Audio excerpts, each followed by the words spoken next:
আজিৰ আমাৰ ভিডিঅ'টোৰ প্ৰথম কোৱেশ্যনটো হ'ব থমাছ কাপ কি খেলৰ লগত জড়িত? Thomas cup is associated with which sports? কোনটো খেলৰ লগত থমাছ কাপ জড়িত বুলি সুধিছে আৰু ইয়াৰ ৰাইট এনচাৰটো হৈ যাব option number B badminton. Badminton খেলৰ লগত থমাছ কাপ জড়িত। নেক্সট কুৱেশ্যন, বিশ্বভাৰতী প্ৰতিষ্ঠানটো কোনে স্থাপন কৰিছিল? Who founded Visva Bharati university? Visva Bharati প্ৰতিষ্ঠানটো কোনে স্থাপন কৰিছিল বুলি সুধিছে আৰু ইয়াৰ ৰাইট এনচাৰটো হৈ যাব option number B Rabindranath Tagore. Rabindranath ঠাকুৰে বিশ্বভাৰতী প্ৰতিষ্ঠানটো স্থাপন কৰিছিল। নেক্সট কুৱেশ্যন, সৌৰ পেনেল নিৰ্মাণ কৰিবলৈ কি ধাতু ব্যৱহাৰ কৰা হয়? Which material is use to make solar panel? Solar panel নিৰ্মাণ কৰিবলৈ কি ধাতু ব্যৱহাৰ কৰা হয় বুলি সুধিছে আৰু ইয়াৰ ৰাইট এনচাৰটো হৈ যাব অপশ্যন নম্বৰ এ চিলিকন। সৌৰ পেনেল নিৰ্মাণ কৰিবলৈ চিলিকন ব্যৱহাৰ কৰা হয়। নেক্সট কুৱেশ্যন, পোংগল কোন ৰাজ্যৰ এটি উৎসৱ? Pongal is a festival of which state? Pongal কোনখন ৰাজ্যৰ এটি উৎসৱ বুলি সুধিছে আৰু ইয়াৰ ৰাইট এনচাৰটো হৈ যাব option number B Tamil Nadu. Pongal হ'ল তামিলনাডুৰ এটি উৎসৱ। নেক্সট কুৱেশ্যন, তলত দিয়া কোনখন ঠাই কানাডাৰ ৰাজধানী? Which of the following is the capital of Canada? কানাডাৰ ৰাজধানী কোনখন বুলি সুধিছে আৰু ইয়াৰ ৰাইট এনচাৰটো হৈ যাব অপশ্যন নম্বৰ বি অট্টাৱা। কানাডাৰ ৰাজধানী হ'ল অট্টাৱা। নেক্সট কুৱেশ্যন, তানসেন কাৰ ৰাজসভাৰ ৰাজকবি আছিল? Tansen was a court musician of which ruler? কাৰ ৰাজসভাৰ ৰাজকবি আছিল বুলি সুধিছে আৰু ইয়াৰ ৰাইট এনচাৰটো হৈ যাব option number A Akbar. Tansen আকবৰৰ ৰাজসভাৰ ৰাজকবি আছিল। ইয়াৰ উপৰিও তানসেন এগৰাকী সংগীতজ্ঞও আছিল। নেক্সট কুৱেশ্যন, প্ৰথম শিখ গুৰু কোন আছিল? Who was the first Sikh গুৰু? প্ৰথম শিখ গুৰু কোন আছিল বুলি সুধিছে আৰু ইয়াৰ ৰাইট এনচাৰটো হৈ যাব অপশ্যন নম্বৰ এ গুৰু নানক। গুৰু নানক আছিল প্ৰথমগৰাকী শিখ গুৰু আৰু তেখেতৰ জন্ম হৈছিল বৰ্তমান পাকিস্তানৰ নানকেনা চাহিবত আৰু এই নানকেনা চাহিব আছিল ৰাবি নদীৰ পাৰত। Next question, ring of fire কোন মহাসাগৰত আছে? The ring of fire is located in which ocean? কোনটো মহাসাগৰত ৰিং অফ ফায়াৰ আছে বুলি সুধিছে আৰু ইয়াৰ ৰাইট এনচাৰটো হৈ যাব option number B Pacific ocean.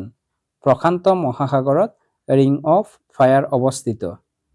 Next question, ভাৰতৰ কোনখন ৰাজ্যত 5টা নদীৰ সংযোগ আছে? Which Indian state is known as the land of the 5 reverse?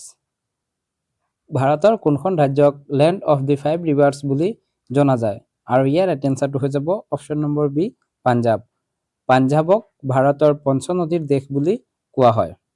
Next question, তলত দিয়া কোনখন দেশৰ মাজেৰে বিষুৱ ৰেখা পাৰ হৈ গৈছে? Through which country does the equator pass? Equator তলত দিয়া কোনখন দেশৰ মাজেৰে পাৰ হৈ গৈছে বুলি সুধিছে আৰু ইয়াৰ ৰাইট এনচাৰটো হৈ যাব অপশ্যন নম্বৰ বি ইণ্ডোনেছিয়া। ইণ্ডোনেছিয়াৰ মাজেৰে ইকুৱাটৰ অৰ্থাৎ বিষুৱ ৰেখা পাৰ হৈ গৈছে আৰু ভাৰতৰ মাজেৰে কৰ্কটক্ৰান্তি ৰেখা অৰ্থাৎ ট্ৰপিক কেঞ্চাৰ পাৰ হৈ গৈছে। নেক্সট কুৱেশ্যন, চৰ্দাৰ সৰোবৰ বান্ধ কোন নদীত আছে? Sardar Sarovar dam is build on which river? কোনখন নদীৰ চৰ্দাৰ সৰোবৰ বান্ধ আছে বুলি সুধিছে আৰু ইয়াৰ ৰাইট এনচাৰটো হৈ যাব option number C Narmada. Narmada নদীত চৰ্দাৰ সৰোবৰ বান্ধ আছে।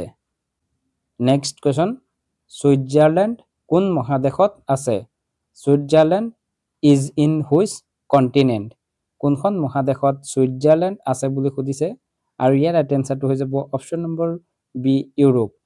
ইউৰোপ মহাদেশত ছুইজাৰলেণ্ড আছে। নেক্সট কুৱেশ্যন, আংগামী কোন ৰাজ্যৰ এটি জনজাতি? Angami tribe belong to which state? ভাৰতৰ কোনখন ৰাজ্যৰ এটা জনজাতি হ'ল আংগামী আৰু ইয়াৰ ৰাইট এনচাৰটো হৈ যাব অপশ্যন নম্বৰ বি নাগালেণ্ড। আংগামী জনজাতিটো নাগালেণ্ডত পোৱা যায়। নেক্সট কুৱেশ্যন, আটাইতকৈ ব্যয়বহুল ধাতুবিধৰ নাম কি? Which is the most expensive metal? পৃথিৱীৰ আটাইতকৈ ব্যয়বহুল ধাতুবিধৰ নাম কি বুলি সুধিছে আৰু ইয়াৰ ৰাইট এনচাৰটো হৈ যাব option number B platinum. Platinum হ'ল পৃথিৱীৰ আটাইতকৈ ব্যয়বহুল ধাতু। Next question, South Button Island ৰাষ্ট্ৰীয় উদ্যান ক'ত আছে? South Button Island National Park is located in which place?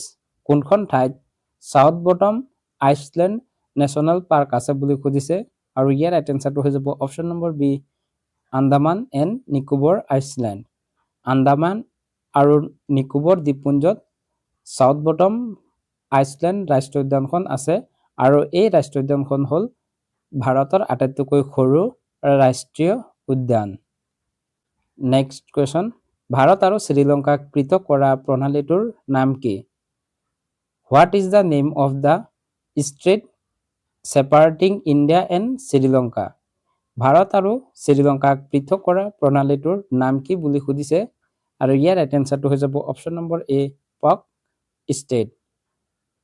পক প্ৰণালীটোৱে হ'ল যিয়ে ভাৰত আৰু শ্ৰীলংকাক পৃথক কৰে। নেক্সট কুৱেশ্যন, মগধ সাম্ৰাজ্যৰ প্ৰতিষ্ঠাপক কোন আছিল?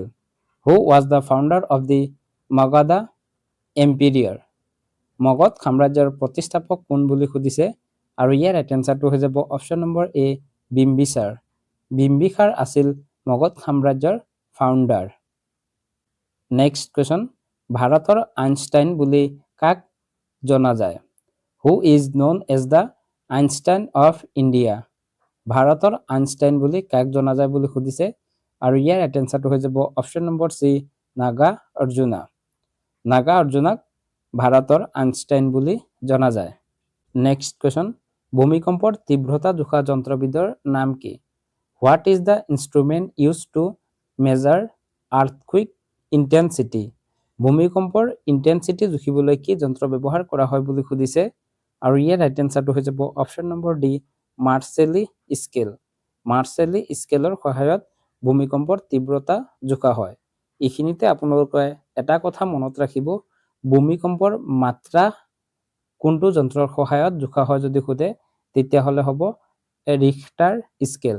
ৰিখটাৰ স্কেলৰ সহায়ত ভূমিকম্পৰ মাত্ৰা জোখা হয়। নেক্সট কুৱেশ্যন, অৰ্থশাস্ত্ৰ পুথিখনৰ লিখক কোন? হু ৰট দ্য বুক অৰ্থশাস্ত্ৰ? অৰ্থশাস্ত্ৰ পুথিখন কোনে ৰচনা কৰিছিল বুলি সুধিছে আৰু ইয়াৰ ৰাইট এনচাৰটো হৈ যাব অপশ্যন নম্বৰ বি চাণক্য। চাণক্যই অৰ্থশাস্ত্ৰ পুথিখন লিখিছিল। এইখিনি আছিল আজিৰ আমাৰ এই ভিডিঅ'টোত আলোচনা কৰিবলগীয়া 20 ইম্পৰ্টেণ্ট কুৱেশ্যন এণ্ড এনচাৰ। এই কুৱেশ্যনখিনি আমি আগন্তুক হ'বলগীয়া SSC এক্সামৰ বাবে বাছনি কৰিছোঁ, যি কুৱেশ্যনখিনিৰ পৰা আপোনালোকে এটা নহয় এটা কুৱেশ্যন পৰীক্ষাত দেখা পাব। সেয়েহে এই কুৱেশ্যনখিনি আপোনালোকে নোট ডাউন কৰি যাব বা এইখিনি পুনৰ ৰিভিজন কৰিব বুলি আশা ৰাখিছোঁ। ইয়াৰ পিছত প্ৰতিটো ভিডিঅ'ত যেনেকুৱা আপোনালোকলৈ এটি কুৱেশ্যন লৈ আহোঁ, আজিও এটি কুৱেশ্যন লৈ আহিছোঁ আৰু সেই কুৱেশ্যনটো হ'ব 1492 চনত কোনে আমেৰিকা আৱিষ্কাৰ কৰিছিল? হু ডিস্কভাৰ্ড আমেৰিকা ইন 1492? 1492 চনত কোনে আমেৰিকা আৱিষ্কাৰ কৰিছিল? ইয়াৰে অপশ্যন 4টা দি আছে। এই অপশ্যনখিনিৰ ভিতৰত আপোনালোকে ৰাইট এনচাৰটো কমেণ্টত জনাওক আৰু নহ'লে ইয়াৰ এনচাৰটো আমি ডেছক্ৰিপশ্যনত দি দিম, তাৰ পৰা গৈ ইয়াৰ এনচাৰটো আপোনালোকে জানি ল'ব পাৰিব।